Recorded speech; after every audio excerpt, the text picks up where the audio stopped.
Hi, I'm Irving. You have just entered Cartertopia. And the wonders that you do. Diana is coming home from work when she sees something that doesn't belong.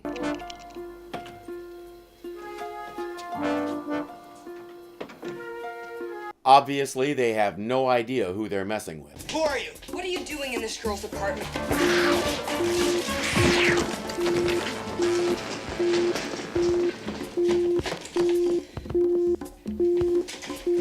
That's a special secure line that's hidden behind a picture on the wall. It takes precedence over a couple of small-time goons. What's up, Joe? I'm sorry to disturb you this late. I've already been disturbed. What's wrong? 2 men just tried to break into my apartment. Didn't make it. It's worse than I thought. What are you talking about? Well, somebody's apparently gotten Steve, and now they've made a try for you. Steve flew to Los Angeles for a vacation and never made it to his hotel. All indications are that he was kidnapped. And now they're making a try for Diana as well. The big question, as usual, is why? And of course, who? Diana essentially says, I'm going to LA to find Steve and figure out what's going on, and you can't stop me, nah. She makes a reservation for a flight to LAX, but detours to a different airport. Hi. Hi. Easy, easy. Wasn't the other driver ahead of you? Sure. But you're the prettiest girl on the early morning flight. There won't be any pretty on the noon flight or the night flight.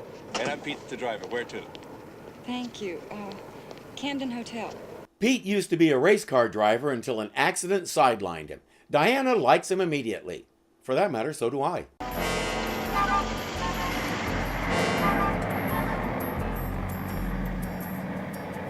So much for throwing him off with the airport change. Pete, I'm gonna take a chance and tell you something. There's a car following us. Yeah, I noticed. Husband, boyfriend, cops? No, listen, Pete, it's serious. I work with the government. Oh, right. Look, I see. it's possible they're gonna try to kidnap me or kill me. Do you want to let me off at the next corner?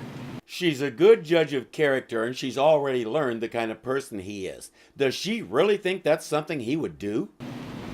No, but if we're getting into something hairy, you can at least tell me your first name. Pete pulls out some of his old racing tricks. You can tell he's enjoying it.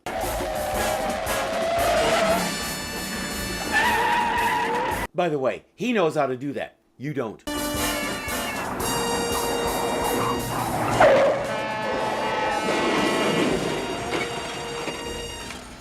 Take off, Diana. Grab a phone, have the operator get the LAPD. Move! Come on. I'm a little surprised a cab driver wouldn't know where all the construction spots are. As usual, Diana runs, but not very far. I guess you guys know you're going to lose your driver's license, isn't it?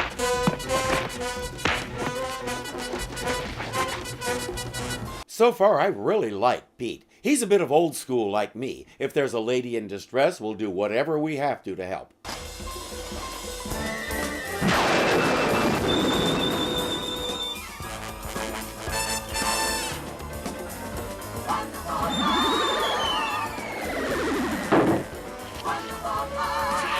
And of course, Diana's always happy to return the favor.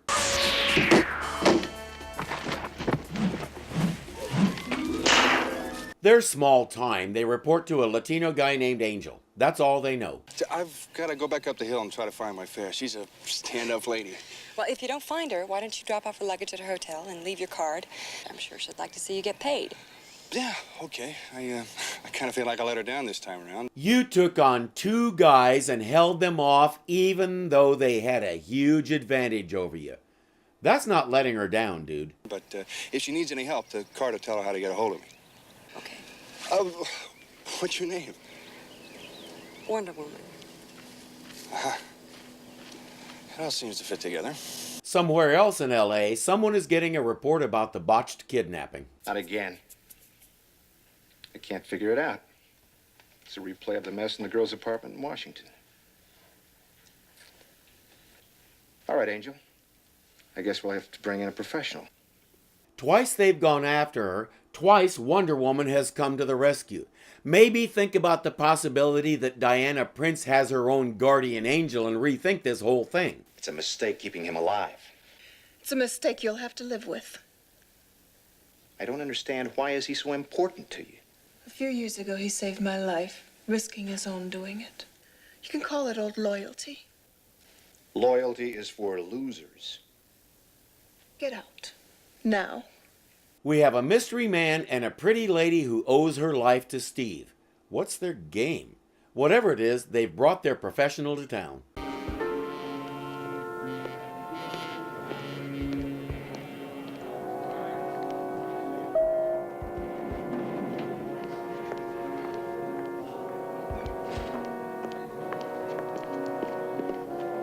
He gets on the elevator with her, trying to act nonchalant, but she can see there's something evil about him.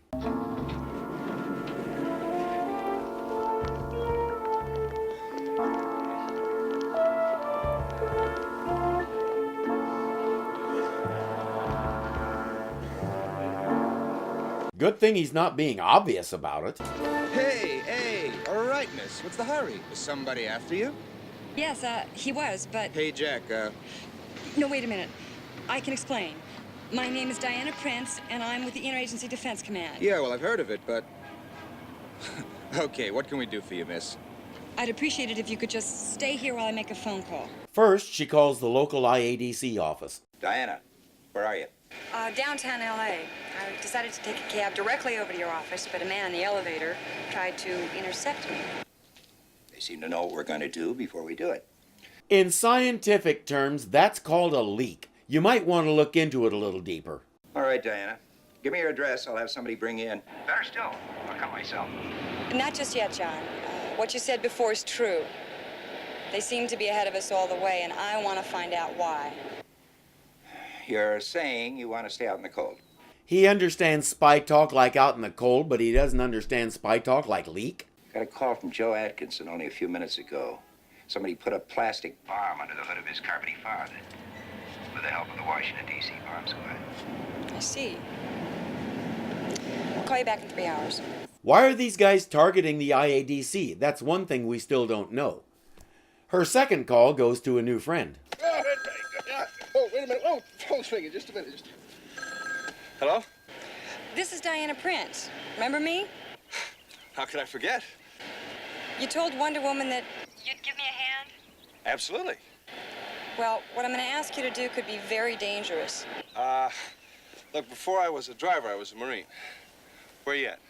She has him drive her to the address in East LA where the kidnappers were supposed to take her. It's Angel's apartment. She looks around, spots an open door, and transforms.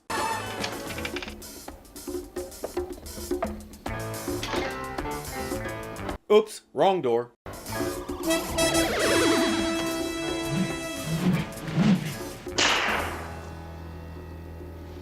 He seems to be pretty high up on the food chain, so maybe he can shed some light on all this. And who are you working for? I can't explain it. It's called the movement. But I only know the two guys that I sent after you and the girl Carolyn. Carolyn. Where can I find her? I don't know. She finds me. So she's Batman. What does the movement plan to do? To change the world. So that those on the top can be taken away from power and those at the bottom should be set free. Did this Carolyn recruit you? Yes. Funny thing. She used to be a cop. Did she tell you that? No. Cops can tell ex-cons, and ex-cons can tell ex-cops. We're gonna reverse the haves and have-nots so we can be the oppressors for a while. Yay, equality! She ties him up for the police, or whoever. Hi. You open for business? No, sorry, buddy. I got a fare. Well, that's quite all right. It's quite all right. I think he gets the prize for being creepy. I know it's fiction, I know what happens to him, and he still scares me. His name was Frank Marth, and all through the 60s and 70s you saw him in so many parts you wondered how he had time for all of them. He took advantage of that look and made a career playing creepy guys. In this episode, his character is credited as Tall Man. A lot of his characters didn't have names, but even so, you never forgot them.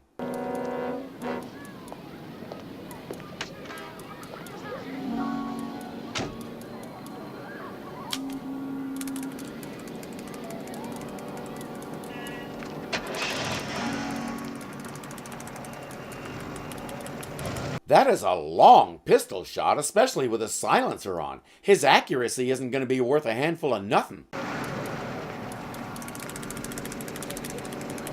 Taxi lady? Oh, yes.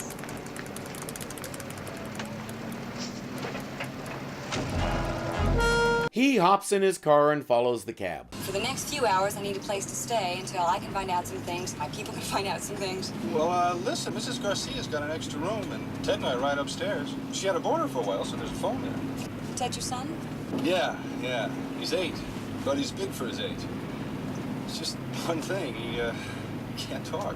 It's apparently psychological. His mother basically took off and left Pete to raise Ted alone. He adores his dad but won't speak a word. They pick up tacos for dinner and Diana gets to meet Ted. The important question, is Ted short for Theodore or Edward? We never find out. You know what I got here? Huh? What's it? What is it? Lady, you'll think you haven't eaten in weeks. Ted, this is Miss Diana Prince. It's so nice to meet you, sir.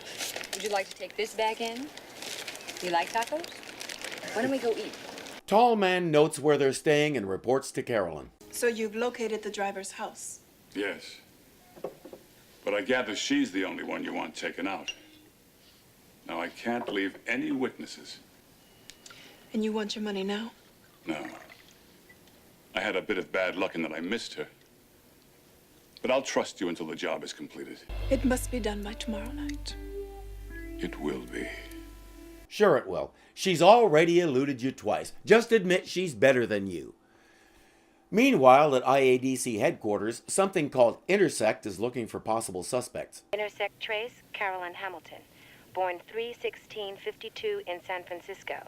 Employed San Francisco Police Department 4/18/71. Resigned 5/11/75. No derogatory information, SFPD files. No present address. Additional material forthcoming. And what's her connection with Steve and the IADC? 4 April 1972, Steve, Trevor, and Carolyn Hamilton worked in an undercover capacity to capture a group. Federal charges of espionage, plus federal and state charges of import and sales of narcotics. In a gun battle, Agent Trevor saved the life of policewoman Hamilton. She's already said that's why she's keeping him alive. And that's all the info they have, and hence all the info we have. Is there anything happening that might somehow relate to this knockout? I've been thinking about that. The only thing I've come up with is the World Trade Conference. But we're talking about a situation where a governor's aide, a deputy mayor, and several heads of state will be in one spot. We'd better have you there, too. Thank you, sir. Is Diana still out in the cold? Yes. But I've begun to believe, somehow, she's made the right choice. Steve is awake because Carolyn has to move him. He starts asking what happened to her. She gives a spiel about all the horrible things she saw as a cop, and he says every cop sees those things. How about you be honest with me for a change? I fell in love. 2 years ago, I was assigned to infiltrate a radical group. They were small and have long since been wrapped and put away. But the leader of that group was a genuinely brave and honorable man who believed in something. He's in prison and she's no longer in love with him. Convicted under my testimony. When the jury brought in the verdict, I turned in my badge. Somewhere in downtown Los Angeles, Diana is hanging out by a pool. We get a ridiculously long sequence of her walking. This show does that a lot. Cut out stuff like this and it'd be the same length as Batman.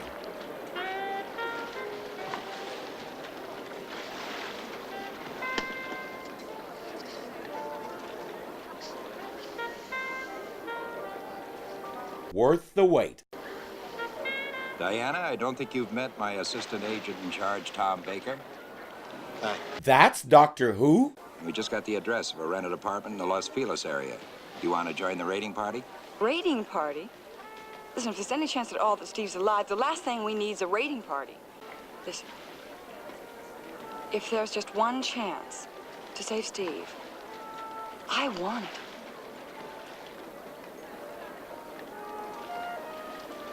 John. You've got it. Later, Pete the driver is waiting while Diana examines the apartment. They've already cleared out. Pete, I'm sorry, I had to come up. Oh, no, that's all right. They're already gone. What's wrong? While I was waiting for you, I called home. Somebody's got Ted. They called Mrs. Garcia and they asked for you. Let's go. You knew Tall Man wasn't above such a move. At Pete's house, Diana gets the call. What do you want me to do? Now it's all very simple. I will drive by the house. You come out. The boy gets out of the car. You get in the car. And you and I drive away. Diana agrees and goes outside when Tall Man arrives. The exchange goes exactly as planned, except for one thing.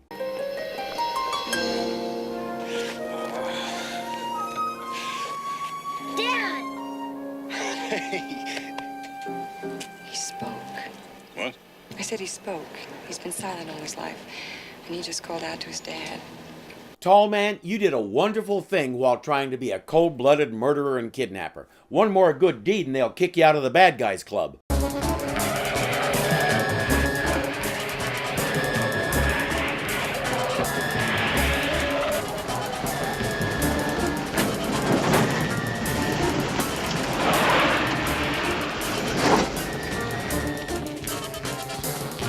Whether she's Wonder Woman or Diana Prince, this woman has nerves of steel.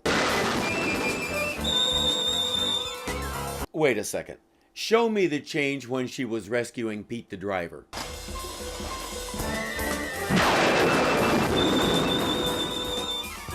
Now this one. That's the same tree. They didn't. Did they? Okay, time for slow motion. She jumped out of the car and rolled out of her dress and into the clothes she was wearing before. That Amazon magic never ceases to amaze me.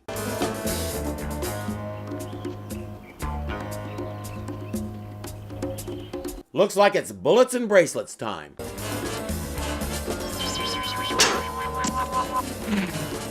Or not.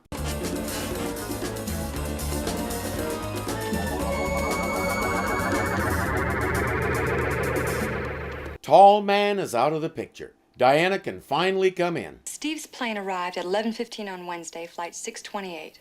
His luggage was offloaded on ramp 3. At 11:09, flight 731 arrived from San Francisco. The luggage from that flight was offloaded on ramp 2. I think I begin to see. Those ramps are only 20 feet apart. That's right. Now, I showed Carolyn's picture to the flight crew on 731. They verified that she was on the flight, used an alias, C. Hammond, and that she was alone. They met by accident. Exactly. But the only other contact Steve had with the Hamilton girl, she was still a cop in San Francisco. That's right. But suppose someone was meeting Carolyn, someone that knew Steve, knew that they'd known each other before, and didn't want to take a chance that Steve might find out the truth. Someone Steve would recognize. That probably means someone inside the IADC. Or in other words, a leak, as I said about an hour ago. This'll all be over with in just a few hours, Steve, one way or another. When and if I get a chance, I'll let someone know where you are. He keeps trying to talk her out of this crazy mission, but her mind is made up. Get started, Carolyn. You have 25 minutes to get to the trade building, and you and the others even less to get into position. All right. Say it isn't so, Doctor! For a brief shining moment, I hoped we wouldn't go with the obvious. Oh well. It's too bad you're in such a hurry. I'd like to hear the speeches. What speeches? Why, the speeches he made to convince you that you're part of a genuine independent revolutionary movement. Shut up! Instead of what he really is, a sleeper, a traitor planted years ago by the other side. Methinks the gentleman doth protest too much. Off to the ceremony where Carolyn and another person are set up as snipers while Tom and the others are down among the crowd. Nationally important occasion. That's a very nice speech, but I've got a shorter one and a better one. All right, everybody freeze or you'll be killed. Now get over there, move it. Move it. He says there are rifles trained on the crowd right now, so nobody try anything funny. What do you want? Demand number one. $20 million. Be drawn from federal and private bank vaults within the next 90 minutes. And do what with it? Demand number two.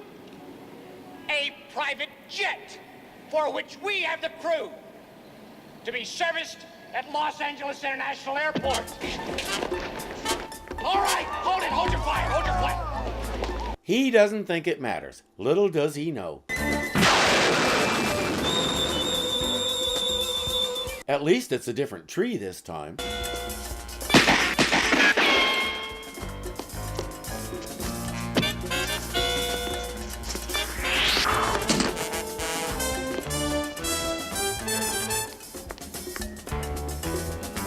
Some cops come in and Wonder Woman tells them to hold off. She faces Carolyn. You can't do it, Carolyn. Any more than you could let someone take the life of a man who once saved yours. It's a different badge, yes, but he's doing the same job that you once did. She lowers the rifle and gives herself up. With his snipers gone, Tom surrenders fairly easily. So much for their movement. In a series of raids just completed by federal and state authorities, we managed to knock out all other known groups of the movement. What's going to happen to Carolyn Hamilton? It's a good question. She took part in serious crimes. She also saved Steve's life and told us where he was being held. And when she and Wonder Woman were on that balcony, she made a choice that I think any jury will understand. Meaning, I assume that they'll give her a light sentence. Steve could also vouch for what she was once and what she could be again. This taxi driver, Pete Johnson, Diana, is there some way... Oh, well, I turned in an expense voucher that represents a trip to Disneyland for Pete and his son with all the trimmings. Little Ted hasn't stopped talking about it since. I'll sign that voucher. And what about the rest of Steve's vacation? Hey, he could go to Disneyland. Would you believe San Francisco? No way of checking out Wonder Woman's preference, I suppose. Steve, San Francisco's an old and colorful city. It's sophisticated, fashionable. I should think it might appeal to the lady. And I can guarantee she'll be there to show you a good time. I mean, there's a lot of lazy in this episode. We go with the obvious villain who appears exactly once before the big reveal to establish him as a character. We reuse the transformation footage even though she's wearing different clothes. We have long scenes of people walking. It took over 30 seconds from the time Diana got out of her car at the conference until she got over by the podium, during which time we watched her and Joe and John walking. There's a lot that's plainly time filler and contributes nothing to the story. After Steve and Carolyn had their first conversation, we had 10 seconds of them looking at each other. No changes of expression, just looking at each other. I could go on, but I'll spare you. There's really nothing new here. The bad guys are stereotypes. There's very little for Wonder Woman to do, and when there is, it's about as challenging as brushing her hair. I hope somebody was just having a bad week, because we've already proven we can do better than this. I'm Irving, and you are now exiting Cartertopia.